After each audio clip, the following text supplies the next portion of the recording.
All right, welcome to the SilmFilm Script Discussion Season 3, Episode 5, Part 1.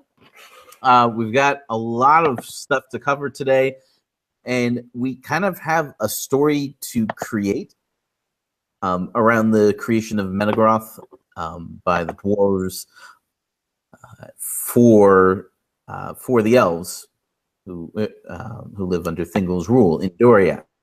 So,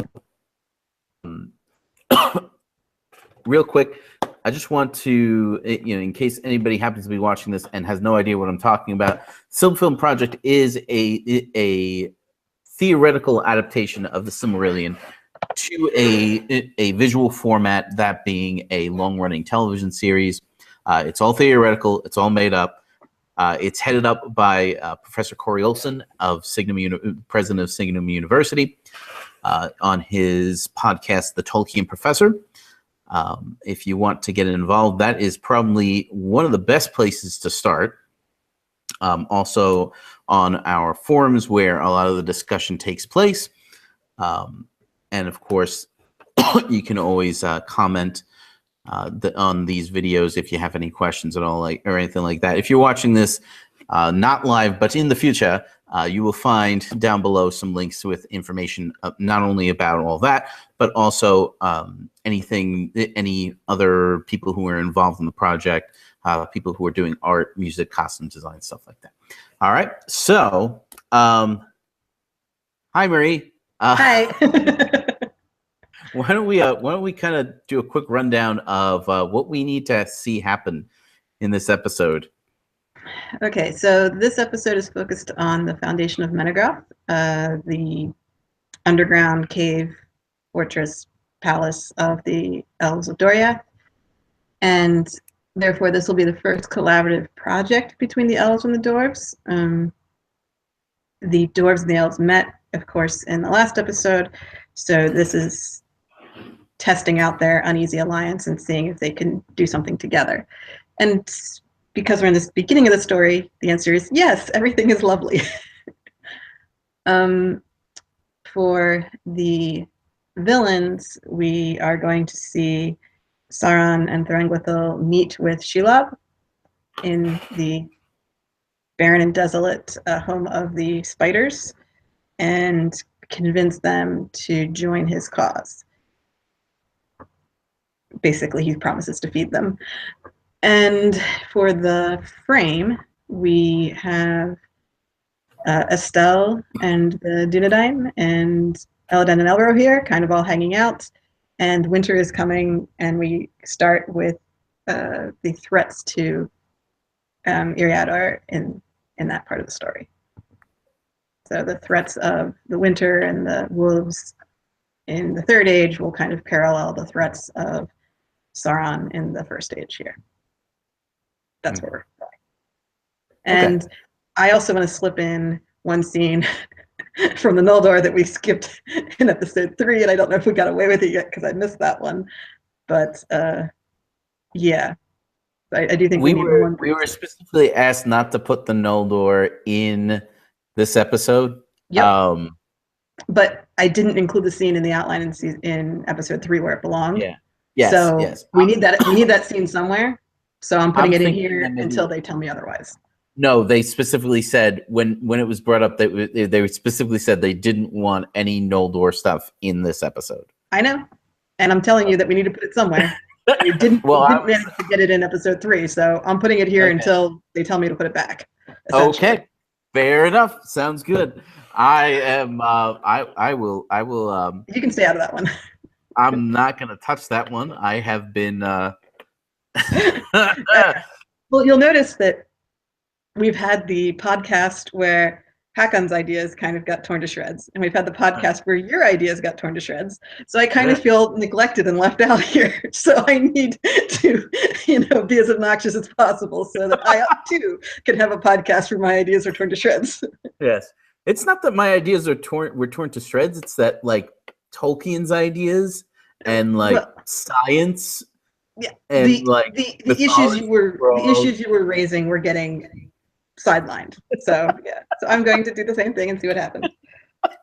Well, Professor Olson did promise to address the issue of the sleep of Yavanna during the next the next session next week. So that should be interesting. He will have had, of course, the appropriate level of time to cement his incorrect views at that point.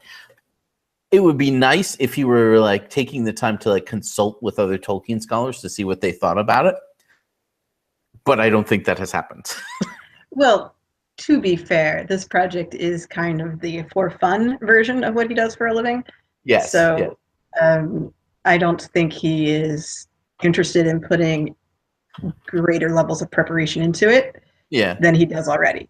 And he does think these things out ahead of time. Like he comes to the podcast with ideas, but as far as consulting somebody else or, typing up a thing to make sure everything works out, he's not really going to do that. Yeah. But there were actually rumblings of SilmFilm getting canceled in favor of a Riddles in the Dark style response to Amazon. In which case, I would have said, "Yeah, we're gonna keep going." Well, if SilmFilm went on indefinite hiatus, we could go back and actually write the scripts for the first 3 seasons. We could do that. So, I mean, I would find something to be involved in. Yeah. And if I could write a few scripts, then people would have something to actually discuss and talk about what works. Yeah. I feel like there's only so much you can do with theoretical stuff. So. Yeah. All right. So anyway, back to what we were talking about. But if it's going to be Riddles in the Dark talking about conjecture on what the adventures of young Aragorn is going to look like, I don't feel the need to be involved in that. Not live, anyway. Right, exactly. I can listen to it later. Yeah. If that's what they want to do, that's fine, and we can use it for SilmFilm eventually. Like that will fit in somewhere. But at the same time, I don't care. All right. So anyway, so who do we see as our protagonist of this episode? We have an opportunity. We have a few opportunities here. One is to have a dwarf protagonist, since we've just introduced the dwarves. If we want to see something from I know it's a little early to see things from their point of view, but if we wanted to, we could. And specifically our invented dwarf character who is acting as the ambassador and everything. Like he would be the one to use. Well, I do think we're going to see a lot of them in this episode. There's no. We are. He doesn't have to be the protagonist though. Yeah. He already has a friendship with Mablung. So Mablung would be also involved in this storyline. Mm-hmm. He has met Thingol in the role of interpreter. Mm-hmm. So he knows who Thingol is, but doesn't, but it's a more distant relationship. So if we picked somebody else other than the two of them, it would show a new side of things. So like if you said Celeborn could be the protagonist, then we would see something else going on with the Doriath storyline instead of more of the same. Yeah. Well, I'm thinking that because if Caliburn is going to kind of be the Herald character for Thingol, he's going to have we're going to have to like create a deeper relationship between him and the dwarven ambassador in this case. Yes, agreed. And I think that we kind of have to establish in this relationship what a herald is or does. Yeah. Because we haven't seen that in Valinor, we haven't really seen that. We've seen Yanwë being the herald of Manwë, but as far as the elves in Valinor, we haven't seen the kings having anyone else speak for them. They kind of just speak for themselves and have a much more informal court. Yeah. Yeah, because it's small enough that there's no need for that go-between. Whereas Doriath is, well, not even Doriath, Beleriand is huge and spread out. So Thingol can't be everywhere at once, and it makes sense that he would have someone who's traveling and things. And also they're more like, you get the feeling that while the Vanyar, the Noldor, and the Teleri are separate and do their own thing, they don't really they don't have a foreign policy. Right. Because Noldor don't see the Teleri as foreigners. They're a little weird, but they're not foreign. Whereas Thingol has to deal with things that are completely different from the way that the elves in Valinor have had to deal with them. Because there's no Valar in Middle-earth. Right. There's In no Valinor, the Valinor there's are in no charge of that. ultimate arbitrator. Yes. Right, and that's Yeah. why the elves in Valinor didn't need that position, really. Yeah. Yeah, so I think it's important because we're going to eventually show Elrond being the herald of Gilgalad, and Mhm. there's a few other things like that where it'll be good to understand the importance of a herald and what they do, so that it's not just a random, vague position of a guy who stands next to the king and we don't know what he's there for. A silk-swallowed messenger boy. Right, like it's just what does this guy do again? So we should establish that with Celeborn so we see what he does. So I do agree that this would be a good time. The good news is that we've established heralds so far as pretty, pretty competent individuals. Right. Yanwei is not someone you mess with. Nope. Or at least unless if you have any intelligence anyway. Because we are coming to an episode where Theodore ignores everyone, even Mandos. Yes. All right. So, all right. If we make Celeborn kind of the main protagonist and have Dwarven, there needs to be a name for this guy because I'm not going to be able to. Norn. His name is Norn. Norn. Okay, cool. Norn. And have Norn. Yeah, the casting forum named him, actually. Yeah. No, I kind of very, very briefly, every once in a while, I briefly glance into the casting forum to see what's going on. Yeah, so I mentioned that we had a new character we needed a name for, and they said, how about that? And everyone liked it. So I was like, cool, we actually named somebody. Yeah. And no one complained. It was great. Yes. So yeah, our Dwarven ambassador's named Norn. And he's only going to be in this season and possibly the very beginning of season 4 because he's not a young dwarf here. He's like a middle-aged dwarf. Yeah. So he's not going to last beyond. Well, if we like him enough, we're gonna have to kill him in battle somewhere. Yeah, he can die. But the point is, he can also die of old age before we get too far into season 4. Is all I'm pointing out. So he's only a character for now. So we should use him as much as we can. Before we kill him. So have Norn as kind of like a secondary protagonist. He's gotta kind of be the one to discover Menegroth because we need named dwarfish characters involved with that. Yes. Yeah. And it is kind of his thing, because he was working with a road crew earlier. Yeah. And I don't know that we didn't really specify what his position was with the road crew, whether he was one of the guards or the foreman or like what was he doing there. We haven't specified, so we can give him whatever skill set we need him to have in this episode. We have him like as a surveyor / architect kind of. Right. Like that could be a thing he does, and that's fine. That there's a huge amount of crossover between the surveyor and architect positions in real life, but dwarf. I'm aware. So this is. I know you are. I just wanted to make sure that you were aware that I was aware. Oh yeah. No, I know. So my father is an engineer and my mother is an architect. Yeah. So I'm aware of the dividing line there, and also one of my dad's first jobs was as a surveyor. Yeah. So, for the obvious reason that's how engineers start out usually, if you're in civil engineering. Yes. All right. So, so if we start out in the frame, if we just do so, Marielle, as we were discussing earlier, Marielle has an awesome summary for this frame episode that I think we just steal.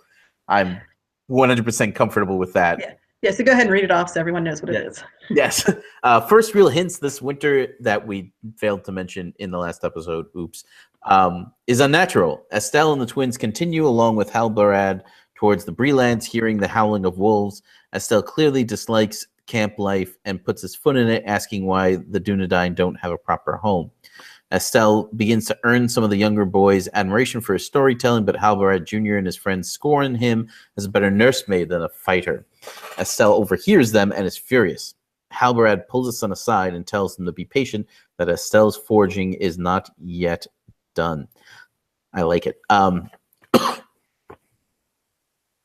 So I think there's no problem with us introducing the winter in this episode with just like the vaguest murmur that something might be wrong. Like it doesn't need to have snowed before this. Yeah, and it could be early. Right, and it's basically it's the first snow, and everyone's saying, "Wow, it's a little early in the year for that," or "This is So we get the first hint that there's something up, but it's the first time winter has been mentioned. And I also think we probably don't need to hear the wolves yet, other than maybe like distantly enough that no one notices that. Yeah. Or cares. I would say that we can hear them and introduce them here, but not necessarily address them. Right, like we're not going to see them, I guess is what I meant.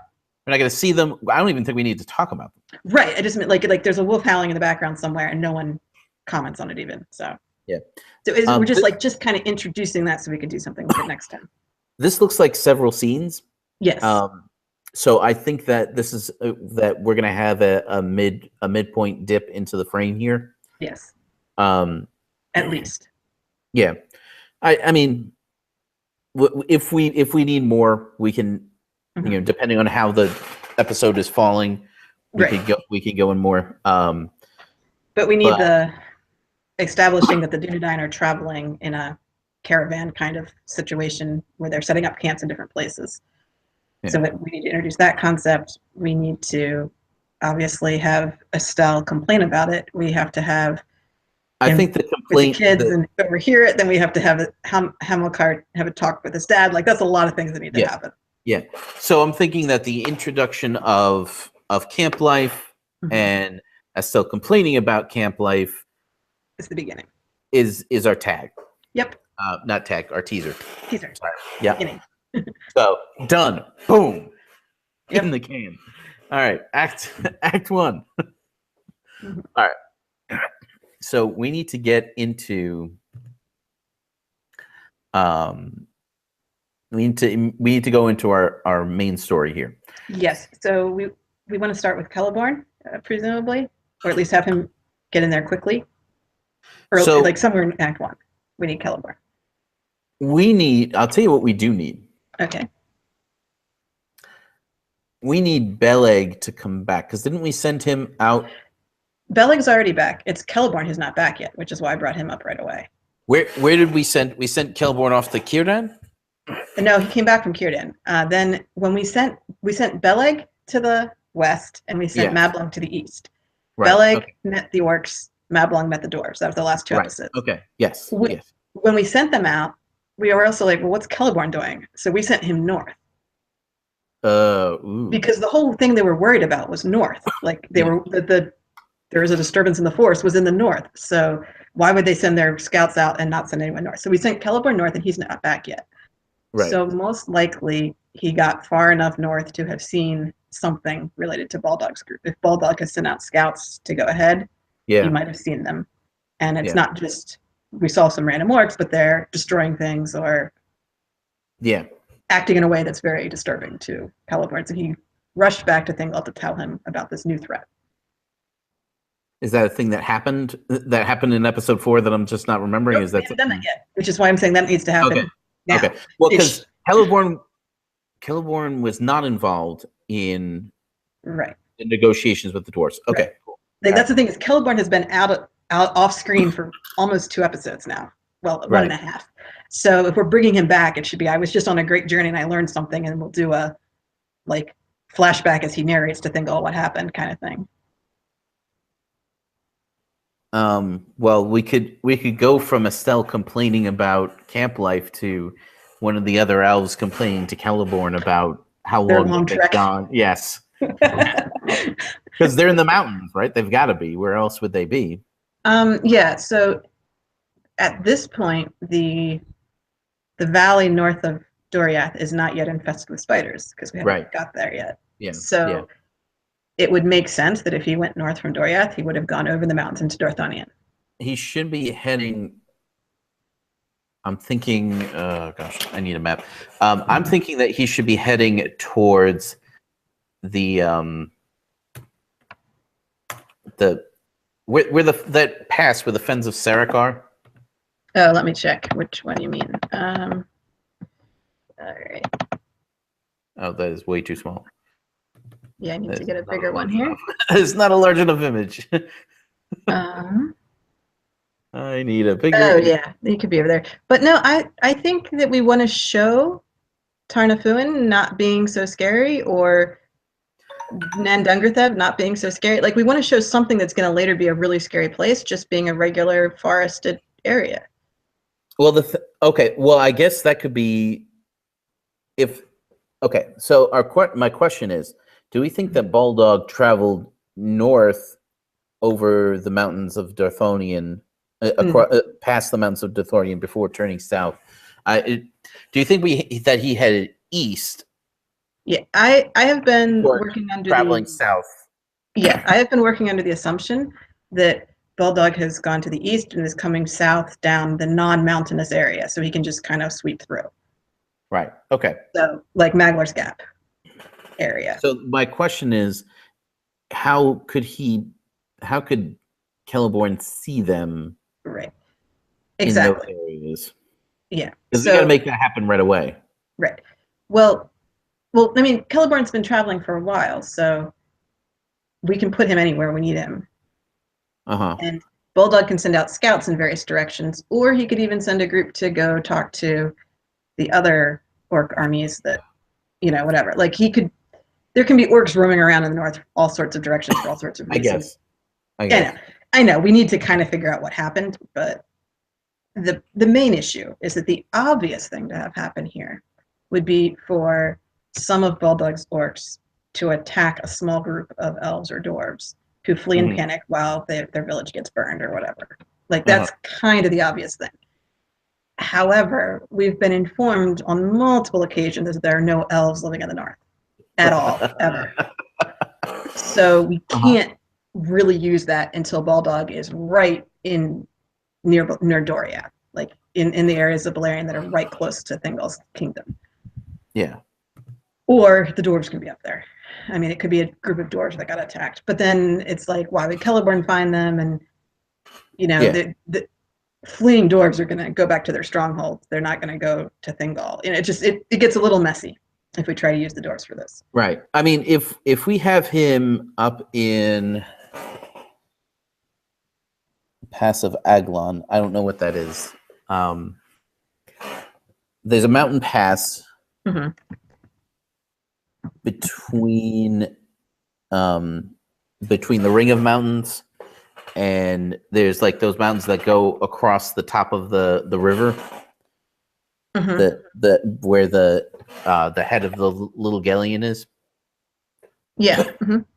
There's like a pass that goes in between there. Yeah, that's Maglar's I feel Gap. like that would be okay. I feel like that's the best place for him to run into orcs. Yes. So,